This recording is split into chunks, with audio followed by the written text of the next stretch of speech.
doonaysa inaad practice luqada Englishka hadana ma ka xishootaa inaad la hadasho dadka kaalaan kula wadaaga application aad wada shaqeys la sameyn kartid application waxa uu ku shaqeeyaa qaab AI ah magaciisuna waa ChatGPT hadaba la soo deg app-ka oo ku qor Play Store ama App Store-ka ChatGPT lana soo deg kan black and white ka marka hore iska diiwaangeli kadib waxa ku soo bixi doona shaashad noocan oo kala kadib waxaad ka dooranaysaa iconkaas voice-ka hoos ku yaalo bilaaban kartaa wada sheekaysigaaga haddii aad rabto waxa uu sheegi kartaa inaad tahay arday baranaya luqada Englishka aad ayuu ku caawin doonaa sidoo kale application wuxuu ku fiican yahay waxa la ciyaari kartaa game kaal aan ku tusay game ka qaabka loo ciyaaro Can we play a game?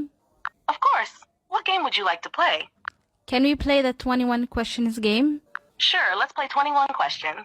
You can start by thinking of something, and I'll try to guess what it is by asking yes or no questions. Ready when you are. Okay, I'm ready. Great. Is it something you can hold in your hand? Yeah. intaasoo kaliya ma waxaa jira qaabab fara badan oo aad u isticmaali kartaa GPT-ga hadaba waxaan ka sameeyay video faahfaahsan wuxuu ku jira YouTube-kayga booqo linkiga wuxuu saaran yahay profile-kayga. That's it guys. See you in my next video. Bye.